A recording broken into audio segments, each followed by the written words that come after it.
Fox 11 investigates with new developments today in the investigation of the Brown County DARE program. The Sheriff's Department has said a key part of that investigation involves stolen money. As we reported yesterday on this newscast, the sheriff has now referred charges to the district attorney's office, but won't say much more about the case publicly. This afternoon, however, he did give an update to members of the county board committee. And Fox 11's Robert Hornacek spoke with some of those county supervisors after that meeting. Robert's here now, and what can you tell us? Well, Michelle, that meeting was closed to the public because the investigation is still open, and supervisors would not release any details about the case. But they say even though the investigation is taking a lot longer than expected, they're satisfied with the progress. Brown County Sheriff John Gossage still has not done any on-camera interviews about the investigation into the DARE program, but he and Brown County District Attorney David Lassay did talk with the County Board's Public Safety Committee. Our cameras were not allowed inside that part of the meeting, but here's what we already know about the investigation. Gossage says he has referred charges to the District Attorney's Office for what the department calls theft of money from the DARE program.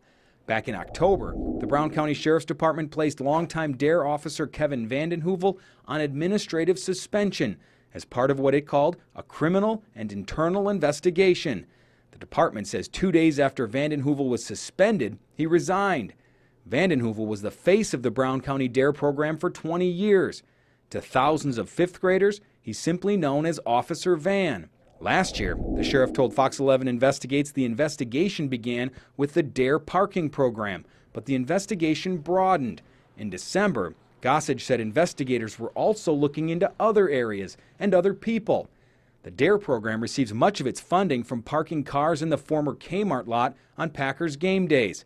In 2008, Fox 11 ran an in-depth report on the DARE parking program. We found money from parking cars brought in about $230,000 a season. That money is supposed to go into a special DARE fund to pay for salaries and supplies. After more than a half hour in closed session, members of the committee shared some thoughts on the status of the investigation. The explanations that were given to us showed reason why it's taken so long, and we're just appreciative that the Sheriff's Department is being so thorough, and they are being very thorough, and we're satisfied. Even though it's taken about 7 months, it's been a very thorough investigation, and we're confident when the investigation's done and things are brought to light, the public will understand. Now, the Brown County Sheriff is planning to hold a news conference Friday morning to release more information in the case.